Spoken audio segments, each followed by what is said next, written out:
Imagine waking up one day and realizing that everything you believe to be strength, the motivation, the excitement, the initial enthusiasm, nothing but wind. A wind that blows strongly at first soon disappears, leaving only the silence of your unfulfilled promises. It is in this silence that the true journey begins.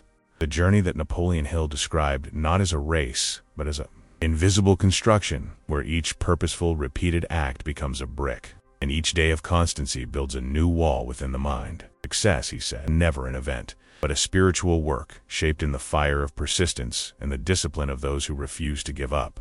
Hill believed that a man's destiny is shaped by the small decisions he makes when no one is watching, not in the grand moments, but in the silent minutes when the will seems absent and the body craves rest. It is there, on the border between desire and duty, that he reveals himself as the true builder. He saw life as an invisible field where mental and spiritual forces work together, and those who learn to align thought, emotion, discover that the impossible is only a matter of time and persistence. But why do some succeed and others give up before the first curve? Hill observed for decades that failure rarely comes from a lack of ability. It comes from abandonment. People don't stop because they can't, but because they can't stand the wait. They want to reap before they want results, before they want to feel ready before they. And that's precisely why few succeed. The world is full of initiators, empty of content. The difference isn't in the intensity of the beginning, but in the constancy of the middle. He used to say that the mind is the only territory where victory begins. Everything you build outside must first exist within. But the mind, when undisciplined, is a field of traps. It convinces you that discomfort is a sign of failure, when in fact, it is a sign of growth. It whispers that today is not the day, that tomorrow will be more propitious, that you need more time, more confidence, more energy. And when you believe these voices, you feed them. Hill called this the conspiracy of postponement, the most elegant and destructive form of sabotage. However, there is a turning point, a moment when the individual decides that he or she will no longer be a slave to his or her. It is the moment when he or she understands that action is the cause, not the effect, of motivation. Hill described this moment as internal axis change, when man stops acting because he feels like it, starts acting because he did. Dead will is unstable.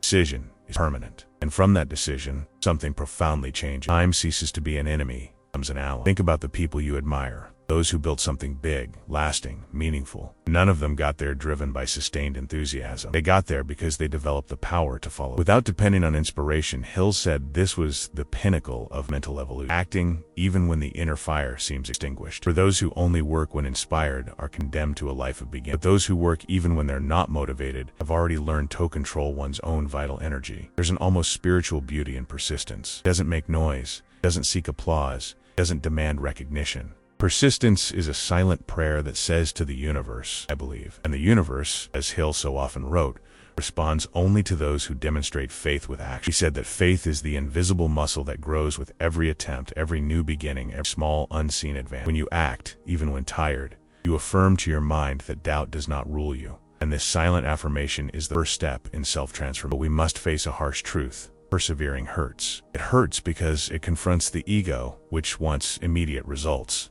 It hurts because real progress is almost invisible at first. It hurts because the world teaches us to seek external rewards, while Hill taught that true gold lies in what is achieved internally. No treasure is worth more than the ability to stay the course, he said, because those who stay the course become someone who cannot be defeated. Failure only postponed. Have you ever wondered how many times you've abandoned something that could still blossom? How many ideas, projects, or dreams have been stuck between initial enthusiasm and second eggs? Hill believed that every time we give up, we send a message to the subconscious, I don't trust myself, and each quitting reinforces the habit of doubt, until one day, doubt becomes identity. And that's why starting over is more than a new beginning.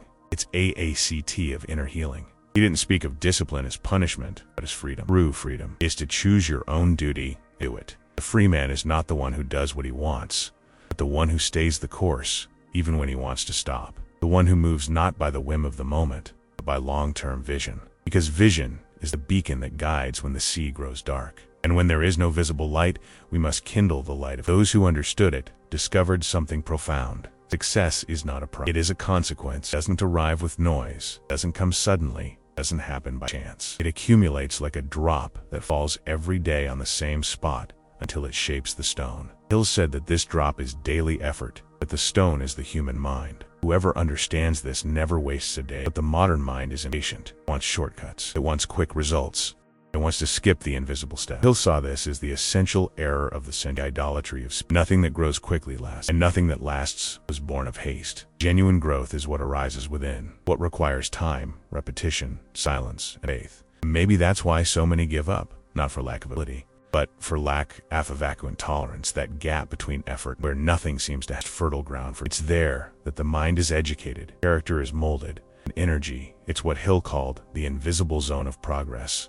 A place where the world thinks you're standing still, where, inside, everything is aligning for the next leap. And then comes the turning point, when routine ceases to be punishment and becomes a temple, when the repeated act gains meaning, when doing replaces dreaming. It is the moment when discipline ceases to be an obligation and becomes an expression of self-love. Hill believed this was the true miracle of the human mind, transforming duty into devotion. Now look at your path. How many times have you started and stopped? How many times have you waited to feel ready? What if the secret was never waiting for the right feeling? You tact until the right feeling is born from the act. This was the essence of Hill's teaching. Life responds to movement, not intention. The strength you seek is in the very act of continuing. The world doesn't need more begin. It needs more continuations. First step of this journey doesn't happen in the body, but in the silent decision of the mind. I'm not turning back. From that moment on, everything changed. Because when the decision is true, the journey is already halfway there. In the end, Hill didn't just want to teach how to achieve goals. He wanted to teach how to forge character, how to be the one who remains when enthusiasm dies. Because those who remain win.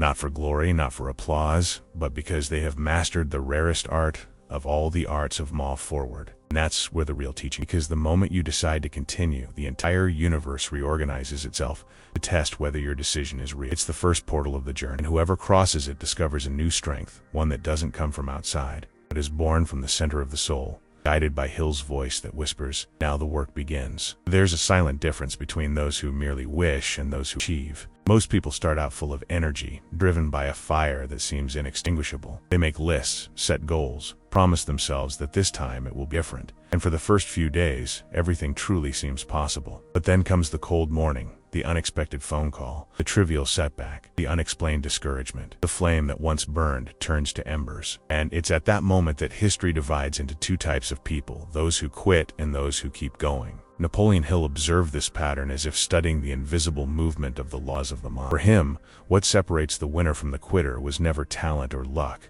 It was consistency, the ability to remain faithful to a decision even when enthusiasm fades. He said that constancy is a spiritual strength, not an ordinary quality. It is the result of a silent choice, to act despite the soul's fluctuation, and this choice is renewed every day, especially on difficult. Hill believed that the difference between an ordinary life and an extraordinary life built on the small, unseen actions, getting up when it would be easier to postpone, speaking when it would be more comfortable to remain silent, trying again when the world has already. It's a kind of quiet courage, made of almost invisible repetitions. Hill once told the story of a miner who, after years of digging through a mountain without finding anything, abandoned his search in exhaustion. Days later, another man took over the same site, and with just 3 blows of his pickaxe, found one of the largest gold veins in the country. Hill used this story not to praise chance, but to show that many give up. 3 strokes before of the reward. Most people don't fail, he said. They just stop trying before the result manifests. This phrase carries a cruel truth. We will never know how close we were to the breakthrough at the exact moment we decided to stop.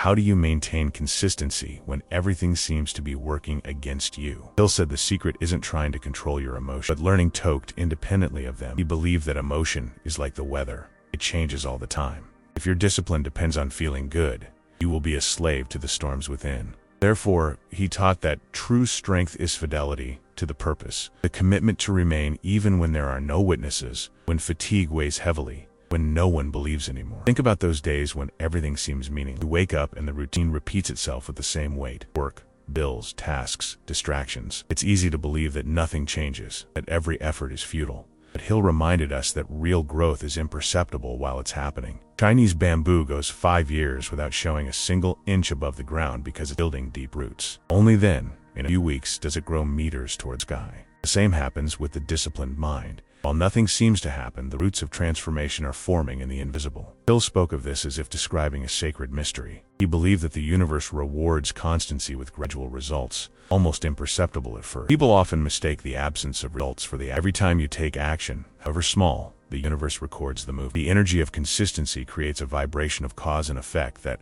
sooner or later, returns multiplied. This is why Hill stated, "No disciplined effort is wasted. Every act repeated in faith is a silent request that the universe never ignores." But there's a hidden challenge to being consistent: boredom. Enthusiasm is easy to maintain when everything is new. It's hard to keep going when the routine feels like a dull repetition. Hill said this is the test that separates the dreamer from the achiever. Boredom is the guardian of great achievements. It's as if the universe is asking, do you really want this? Or do you just like the idea? Those who pass through this portal discover that true freedom lies not in doing what you want, but in keep going even when you want to stop. I used to compare life to a river. At first the waters are choppy, foamy, and noisy like the enthusiasm of the beginning. But as the river deepens, the sound diminishes and the flow becomes more stable. So it is with the maturity of the mind. The deeper, the quieter. Consistency transforms the noise of effort into inner harmony. And when this state is achieved, doing ceases to be a burden and becomes a natural expression of who you are. Still, doubt always returns. Hill called this moment the crossing of the dark valley. It's when you do everything right, but see nothing change. When progress is invisible, time seems cruel, and weariness builds. It's at this point that many turn back, and it's precisely at this point that the invisible leap. Hill saw this as aidist of faith. The universe falls silent before responding to see if your belief is real. Those who give up at this point prove they acted only out of hope. Those who continue demonstrate they act out of. He saw consistency as a form of active prayer. While some pray for miracles, the consistent pray with their bodies. They repeat the gesture, maintain focus, honor their commitment, and almost mysteriously, the universe responds, not with magic, coherence, because every coherent action creates a field of attraction. Hill called this the vibration of persistence, magnetism that attracts opportunities, people, and circumstances that resonate with your level of discipline. Maybe you've experienced it, the moment when, after weeks of insisting on something, small,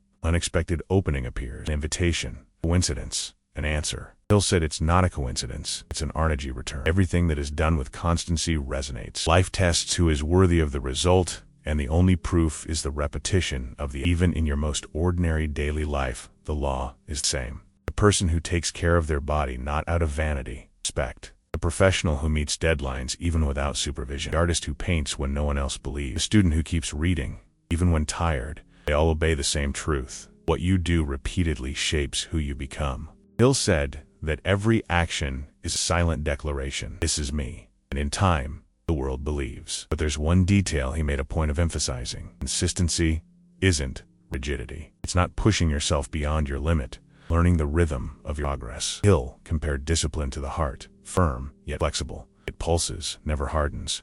This is what a disciplined mind should be: steady, yet knowing when to rest is also part of the process, as long as rest doesn't become an escape. There comes a point where consistency stops being a conscious effort and becomes identity. This is when the question shifts. Instead of how do I motivate myself, you begin to ask, how can I honor what I've earned? At this stage, discipline no longer hurts because you are already the result. Hill believed this was the moment when a person freed themselves from the cycle of starting over and began to live with purpose. He called thesis state of inner direction, when you no longer need to be pushed, something inside you is already pulling. In the end, he always returned to the same idea. Consistency is the purest form of faith. It is the belief that, even without visible signs, the path remains worthwhile. It is the silent vow that man makes with his own destiny. He who keeps this vow does not depend on motivation, applause, or recognition. He acts because he has understood the truth that governs all others. The reward belongs to those who remain. And when Hill finished his lectures on this topic, there was always a moment of pause.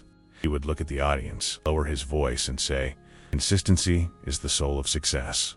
Those who learn to keep going even when feeling nothing, discover that the whole world conspires in favor of those who don't give up." But before this sentence could echo as a finale, he added something almost prophetic, however. Every strength that sustains man will be tested by an invisible enemy, an enemy that whispers sweetly and convinces with logic. And it is he who separates the strong from the forgotten. It was the prelude to the next chapter, the moment when the journey would no longer struggle solely with discouragement, but would begin to confront the seduction of excuses. The name of this enemy Procrastination. Procrastination doesn't arrive as a sworn enemy, doesn't invade the battlefield. It sits beside you, gently, offering reasonable-sounding reasons. You need to rest. It's not the right time. You'll do better tomorrow. Napoleon Hill said this is stagnation's most clever disguise, logical argument in the service of fear. The danger of procrastination isn't in appearing to be a mistake, but in appearing prudent. While laziness is obvious and easy to recognize, procrastination presents itself as caution, as an act of supposed wisdom, and that's how it gains ground,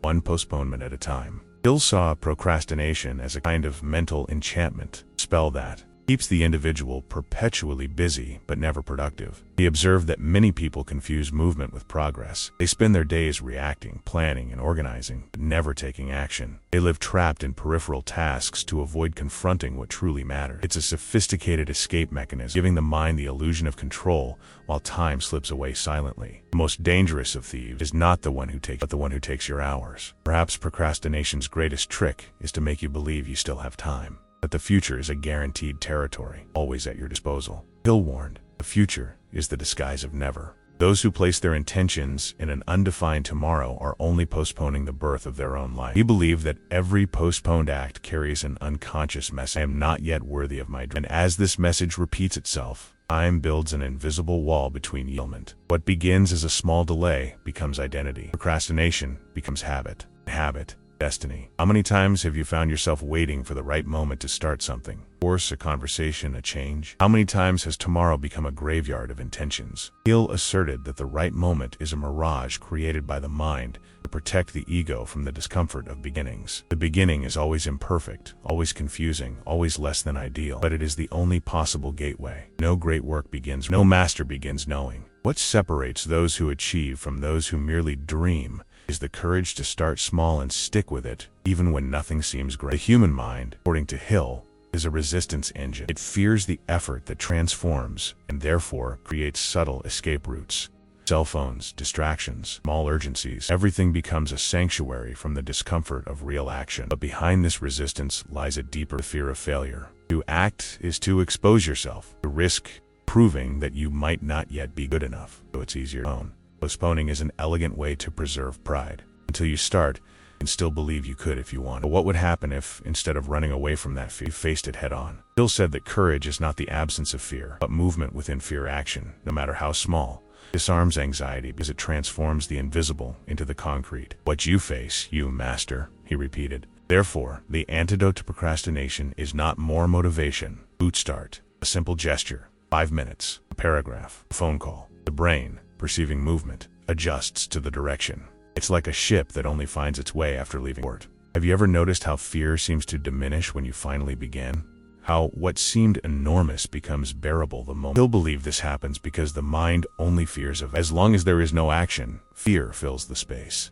But the act, however simple, is light entering through the crack. Fear cannot survive clarity. The problem is that most people wait until they feel ready before acting, and that day never comes. Readiness, Hill said, is the child of action, not of waiting. There's also procrastination's most sophisticated trap, perfectionism. It masquerades as excellence, but it's just fear of judgment. The perfectionist wants to begin when he's certain he won't fail. But in this desire, he condemns himself to paralysis. Hill observed that perfection is a moving horizon. The closer you get, the more distant it seems. Therefore, he advised, do the best you can with what you and the best will come to you. The world doesn't reward perfect intention, but actual execution. Why is it so difficult to accept mistakes as part of the journey? Perhaps because we've been conditioned to associate failure with weakness. Hill saw mistakes as raw material of greatness. It is in the friction of failure that the mind grows stronger. Each failed attempt teaches what no theory can explain. Therefore, he asserted that procrastination is core, a fear of learning, the unconscious refusal to mature through discomfort. And if you could observe your life from the outside,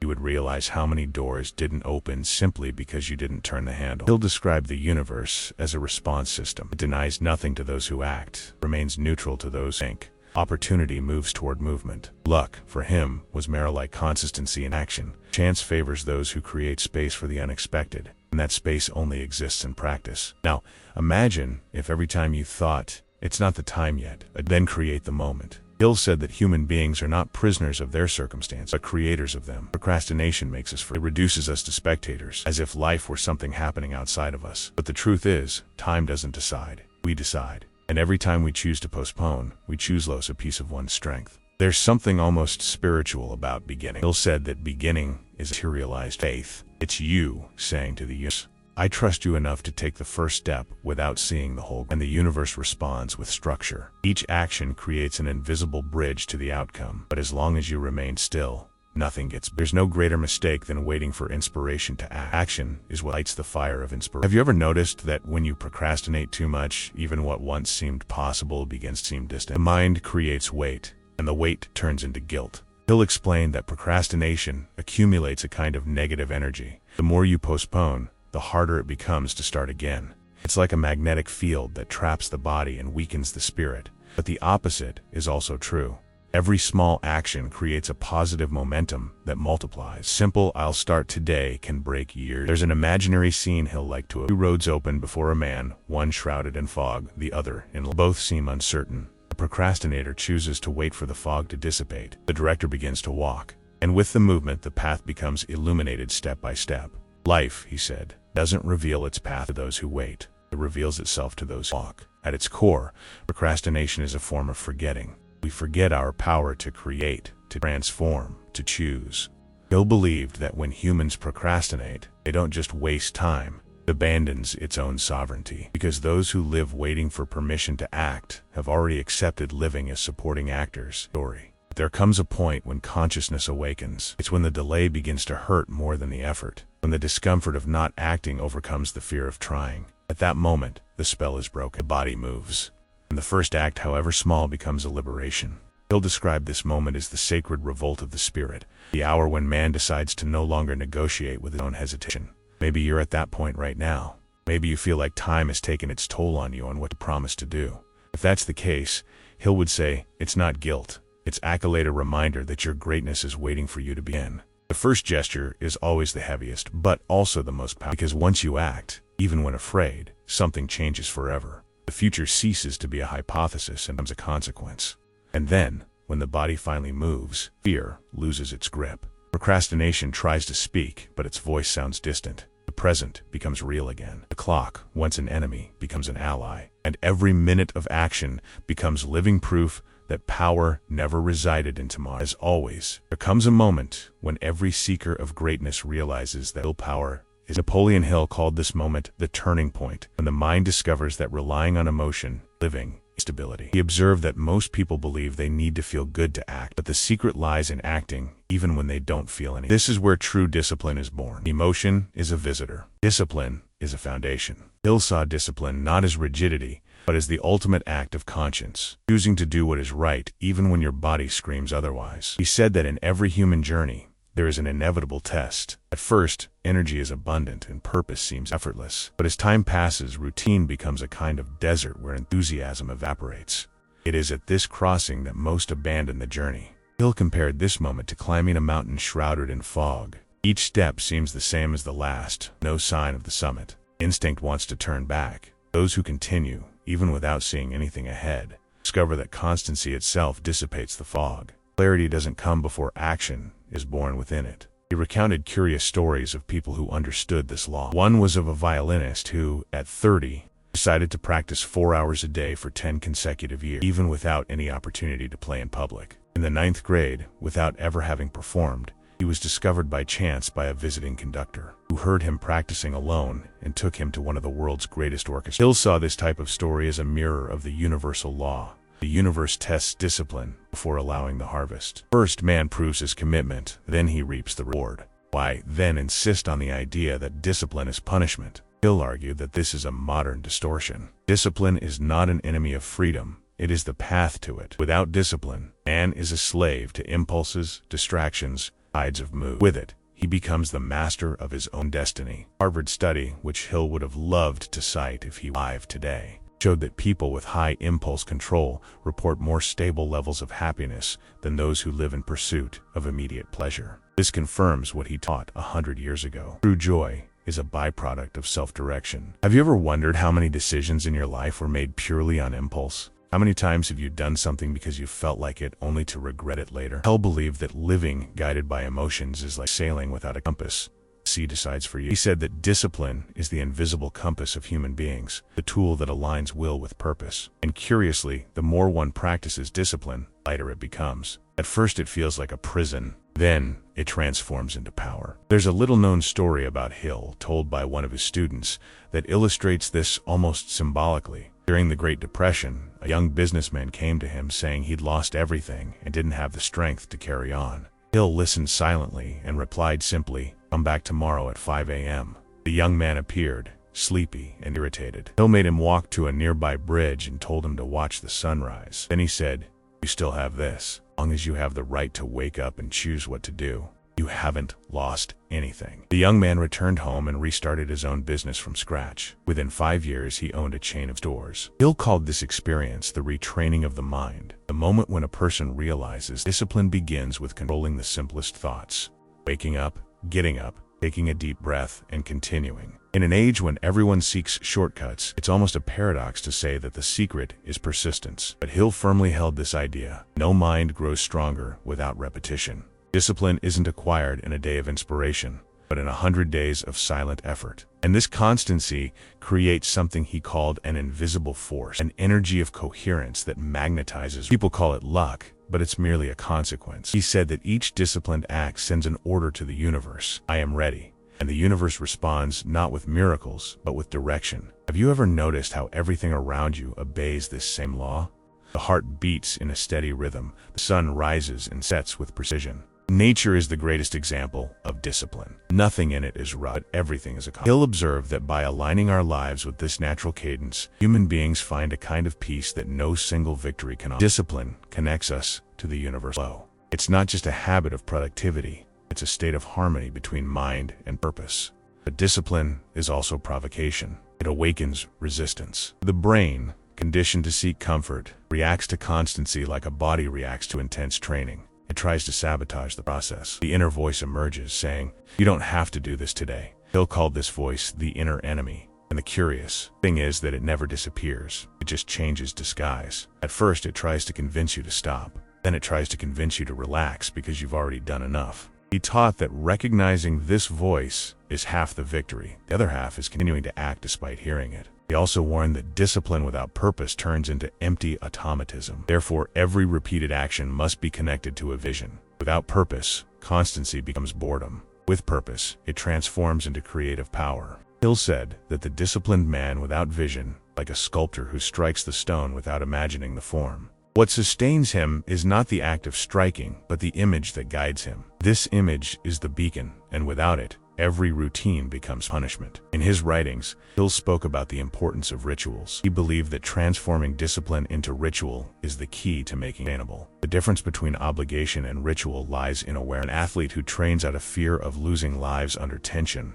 One who trains out of devotion lives in a state of flow. This is the transition from strength to elegance, when disciplined action becomes a dance between effort and meaning. And there's something else fascinating that Hill anticipated. Neuroscience now confirms the human brain is shaped by repetition. Each time you repeat an action, you create and reinforce neural connection. Over time, conscious effort becomes reflexive. Discipline, therefore, isn't just a moral virtue. It's biological reprogramming. You literally change your brain when you insist on doing the right thing, even when you don't feel like it. Hill saw this as proof that humans are capable of recreating themselves through conscious habit. Perhaps the most unexpected aspect of discipline is how closely linked it is to peace. Hill asserted that by fulfilling one's promises, human beings gain something no external reward offers: self-confidence. Every time you do what you said you would, even in silence, send a powerful message to your mind: trust myself. Confidence is the fuel for progress. What keeps someone up 100 falls. It's what keeps an artist creating even when no one recognizes it. It's what drives a father, a mother, a professional, keep striving even when the reward seems distant. And it's curious to see how humanity's most unlikely stories were born from this disciplined stubbornness. Thomas Edison failed more than 1,000 times before inventing the light. When asked how he managed to endure so many mistakes, he replied, "I haven't failed. I've just discovered 1,000 ways that don't." Hill saw this answer as the perfect reflection of the disciplined mind. It doesn't cling to the outcome, only to the process. The same pattern repeats itself in Athletes, writers, entrepreneurs, scientists, all guided by the same universal law of applied persistence. In one of the oldest lectures on record, Hill said something few understood at the time. Discipline is the training of the spirit for eternity. He wasn't talking about religion, but about permanence. He believed that every conscious act strengthens the immortal part of the being, part that doesn't bow to weariness, fear, or doubt. And perhaps that's why, when studying the world's great leaders and achievers, he concluded that they all shared a common trait, not genius, but constancy. At the end of his life, Hill said that the disciplined man reaches a rare state. He no longer needs motivation. He acts because he has become his own engine. He no longer seeks applause or immediate result. He moves for coherence, for honor, for peace. And it is precisely when the world stops watching that the real work begins. Perhaps this is the most surprising revelation. Discipline, so feared, is the secret language between man and destiny. Every act performed is a word spoken, visible dialogue. And the clearer and firmer your voice, the more the universe responds. Hill believed that this exchange never fails, that every sustained decision creates an echo that inevitably returns. And when it does, it brings not just rewards, but a new version of who you are. Because in the end, discipline doesn't transform what you do, it transforms what you are. And there's an invisible force that appears every time someone decides to change. Napoleon Hill called it resistance, not physical resistance, psychic resistance, the inner force that tries to keep you from crossing the portal of transformation. It doesn't present itself with shouts or warnings, but with gentleness. It whispers, "You can do it tomorrow. Today you're tired. Maybe you're not ready yet." And almost always, these voices sound reasonable. That's why resistance is dangerous. It doesn't disguise itself as an enemy. It speaks as a friend who wants to protect you from effort, exposure, and comfort. Hill believed that resistance is the last obstacle between man and destiny. He said that every human mind carries two warring impulses, the desire to evolve and the instinct to remain. Resistance is the guardian of the old. It's the energy that tries to preserve what already exists, even if it keeps you. Therefore, the more significant a decision, the stronger it manifests. Hill often repeated that resistance is a sign of importance. It only appears when something great is about to be born. The problem is that almost no one recognizes it. Most believe that feeling fear, doubt, or fatigue is a sign they're on the right path. But it's exactly the opposite. Fear is the sign that you're getting closer to what truly matters. He observed that resistance is intelligent. It adapts. When it realizes that old arguments don't work, it creates new ones. Sometimes it disguises itself as perfectionism, other times as prudence. It can even masquerade as logic. You should study more before you start. Maybe don't have the necessary talent. Wait a little until the right moment. Hill taught that every time you hear these phrases in your mind, you should remember one thing. Resistance speaks with the voice of reason, but acts with the intention of fear. And fear never wants to protect you. It only wants to keep you immobile. In one of his lectures, Hill told the story of a writer who had spent 20 years telling everyone he had a book inside him, but never wrote it. He said he needed more time, more research, a perfect place to focus. One morning, looking at himself in the mirror, he noticed the empty look of someone too old to wait. He sat down and wrote the first chapter in a single night. It wasn't good, but it was real. And in that moment, he understood Hill's lesson. Resistance doesn't disappear with thought, but with action. The first imperfect act is more powerful than 100 perfect intentions. Hill said the secret isn't to fight resistance, but to reduce the size of the battle. He recommended a simple method: lower your starting threshold. When a task seems overwhelming, break it down until it seems. Write for 5 minutes, walk for 10. Call someone. The brain, when it perceives something small, doesn't trigger fear. Resistance is strong against the impossible, but weak against the minimal. What starts small grows. What is postponed dies. Have you ever noticed how resistance disappears the very moment you begin? The mind creates mountains before action and discovers plains after it. Hill argued that this happens because fear is a shadow-cast thought. When the body acts, the shadow disappears. He believed that the act of initiation is the most powerful tool of the disciplined mind. One step is enough to break inertia, and inertia is resistance's greatest ally. But there's a detail few realize. Resistance doesn't just want you to give up, it's content to make you postpone. It doesn't need to knock you down, it just needs to delay you. Silent delay is more destructive than failure. Failure teaches. Procrastination only weakens. Hill said that resistance is like rust that doesn't destroy all at once, but corrodes gradually. You don't realize what you're losing until He recounted once meeting a young inventor who, while developing a promising idea, began to feel a strange apathy. It wasn't fear or laziness. It was as if something invisible was draining his enthusiasm. Hill made him write down on a piece of paper all the reasons he believed the project would fail. Then, he told him to burn the paper and work anyway. Months later, The young man presented the invention to a group of investors, achieved success. Hill said that this symbolic gesture, burning away fear, creates an internal rupture. The physical act of facing what paralyzes is a way of commanding the subconscious. But what happens when nothing seems to work? When resistance is so overwhelming that even starting seems impossible? Hill responded with a paradoxical phrase, "Then begin without wanting." He believed that action doesn't need to be accompanied by will. The body can initiate movement even without enthusiasm. And the curious thing is that by acting, willpower awakens. It's like pushing a stationary wheel. The beginning requires strength, but then it gains its own speed. This is the true alchemy of effort. Doing awakens wanting, not the other way around. Hill said that all progress goes through 3 stages. First, initial enthusiasm, then resistance, and finally, the surrender of resistance. When you persist enough, something within you, the energy that once opposed you, now begins to cooperate. The mind understands that change is inevitable and adapts. At this point, what was once effort becomes second nature. This is what he called the tipping point. To get there, you must cross the valley of hesitation, that territory where nothing seems to work, and where giving up seems more logical than continuing. Have you ever been through this valley? That moment when everything seems against you, when ideas stall, results don't appear, and your body wants to quit.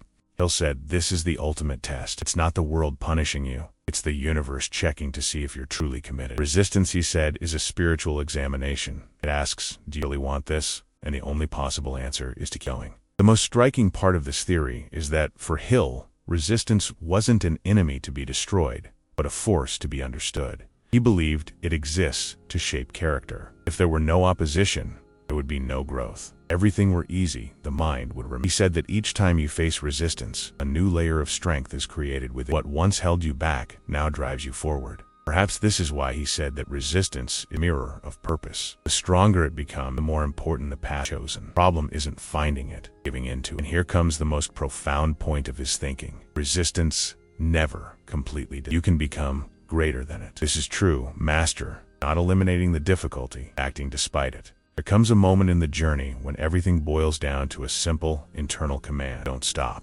Hill believed this was the most powerful phrase a human mind could repeat to itself. Don't stop contains all the wisdom of life, because the universe doesn't reward those who start. It rewards those who stay. And resistance fears only one thing: constancy. It feeds on doubt, but dies in the presence of decision. And it is at this point that the plot changes. The same obstacle that once seemed like the enemy now reveals itself as the master. Each time you face it, you learn to understand yourself more. Hill said that resistance is the fire that purifies purpose. It destroys the superficial to reveal the essential. In the end, the man who goes through this fire is not the same man who started. He doesn't just achieve more, he transforms. When Hill spoke of this, many thought he was exaggerating, that this resistance was merely a metaphor, but he knew from experience that it was real. He wrote his books amid poverty, rejection, and contempt, facing the very forces he described. He was rejected dozens of times before being published. Each rejection was a blow, but with each blow, the resistance weakened. And when he finally prevailed, the message spread throughout the world. Not because he was brilliant, as he was persistent. It's curious to realize that the more you grow, the more subtle resistance becomes. At first, it tries to stop you from starting. Then it tries to convince you to slow down. And when you're already consistent, it tries to make you believe you've come far enough. It changes form, but it never disappears. And that's why Hill always ended his lectures with the same warning: every time you approach a new level, it will return. And every time it returns, remember, a good sign. It's proof that you're evolving. In the end, resistance plays a role few realize. It is the adversary that trains your soul for greatness. Without it, there would be no merit, no victory, no growth. It is the obstacle that confirms the value of the path. When you understand this, something changes forever. You stop asking for things to be easy and start desiring to be strong. And it is in that exact moment, when resistance loses its power and the mind finds its rhythm, that true freedom begins. There comes a point when learning ceases to be theory and becomes life. Napoleon Hill said that all knowledge is useless until practiced, that reading, understanding, and reflecting change nothing if the body doesn't follow. And perhaps this is the most profound message of all we've heard so far. It's not how much you know, how much you apply. Because the human mind is like a fertile field. Ideas are seeds, but they only germinate when touched by action. The soil of thought may be rich, but without action remains arid. He'll believe that action is the bridge between the invisible and the real, the point where dreams touch the world. He said that each day brings a simple and powerful choice: act or postpone. There is no neutrality. When you postpone, Time acts for you. Time has no mercy. He'll observe that many people spend their lives waiting for a great moment to arrive, the perfect opportunity, the divine sign, the right impulse. But the truth is, the great moment is now. It is this instant. The decision you make today is the root of who you will be. It is the habit you form today that shapes the structure of your mind. There is no other way. Transformation never begins where. He saw success not as a finish line, but as a state of consciousness. Being successful, according to Hill, is not about owning something, but living in a way that's consistent with purpose. It's waking up knowing you're on a path, even if the destination isn't yet visible. It's doing what's right, even when no one's looking. It's trusting that each small action builds a piece of the future. And if that sounds too simple, it's because the truth always is. Hill said the secret to achievement lies in small decisions repeated with faith. 5 minutes a day of practice, different attitude, silent commitment. The extraordinary is born from the ordinary, done with intention. Have you ever noticed how the whole world tries to distract you from this path? The notifications, the urgencies, the comparisons, the information overload, it all pushes you out of yourself. Hill believed that living coherently is an act of resistance. It's swimming against the current of noise. It's building a space within yourself where the voice of conscience is louder than the noise of the world. And this isn't achieved overnight. Achieved by daily returning to the essentials. He called this the silent practice of the disciplined mind, taking a deep breath and remembering who you've decided to be. But what to do when motivation fades, when your body feels heavy and your mind wanders? Hill taught that it's precisely on these days that progress isn't measured by how easy it is going, but by how you keep going even when you don't feel like it. The mental muscle grows stronger through endurance. Every time you keep a promise to yourself, something changes forever. You begin to see yourself as someone you can trust. And when self-confidence is established, everything else falls. Opportunities arise, the right people appear, doors open. Hill said the universe doesn't respond to wishes, it responds to persistence. Constancy is the most powerful prayer there is. It uses not words, but vibration. The world understands when you're committed. It's as if every act, no matter how small, emits a frequency of order, and order attracts results. That's why he stated that great miracles don't happen suddenly. They are the accumulation of 1,000 small. Faith is not an emotion. Faith is the habit of acting even when the result is still invisible. There's a scene Hill liked to describe in his courses. A man walking alone at night, holding a lantern. The light is small, but enough to show the next step. He doesn't see the whole path, but he keeps going. And as he walks, the path appears. This was the perfect metaphor for disciplined life. You don't need to see the end. Just trust the light you have. The next step always reveals itself to those who choose to follow it. Now imagine if you applied this logic tomorrow. Not to transform everything at once, but to start with something small, concrete. 5 minutes of reading, 10 minutes of silence, an important conversation, a long-delayed change. Hill said the secret is to start with possible, until the impossible comes natural. Because everything that seems unattainable is simply what hasn't been practiced enough. Habit turns the impossible, and maybe that's what you need to hear today. You don't have to be perfect, you just have to be consistent. You don't have to change the world, you just have to change the next. Mess up, get back up. You fall, get up. If you get tired, rest, don't stop. Hill said, the universe has a sacred respect for those who persist. Because persistence is a form of living faith. It's declaring that you believe even when there's no proof. Look around. Everything great was born from someone who refused to give up. The bridge that spans the river, the book that moves millions, the invention that changed the world, they all began as an idea facing resistance. All prevailed because someone decided to stay. Persistence is the force that shapes reality. And when you practice it, you become a co-creator of your own destiny. He'll believe that life rewards quiet courage. Not the courage to face the world, but the courage to face one's own mind. To say to oneself, firmly and calmly, I continue. And continuing is the most revolutionary act there is, because the world constantly tries to make you stop, to convince you that it's too late, that it's not worth it, that enough is enough. But enough is the limit of those who are content. Those who go beyond find the extraordinary. And that's where purpose reveals its true face.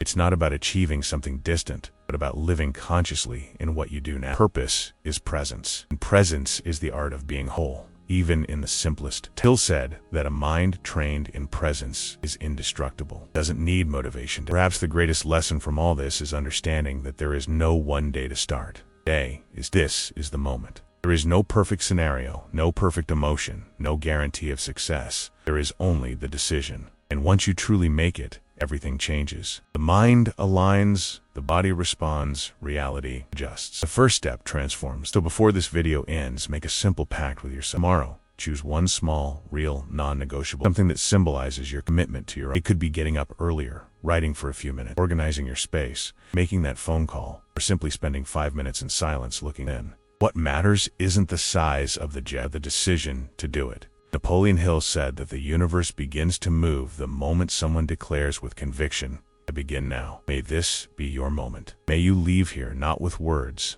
but with action. May what you have heard become practice, practice become transformation. If this message resonated with you, this video, comment even anonymously and share your feeling. Your voice could inspire someone who needs to hear it today. And if you believe there's still a path forward, subscribe to the channel. Join this journey of growth, where each step, each day, and each choice builds who you were born to be. Because the only difference between those who dream and those who achieve is this: those who achieve have started, and your beginning can be now.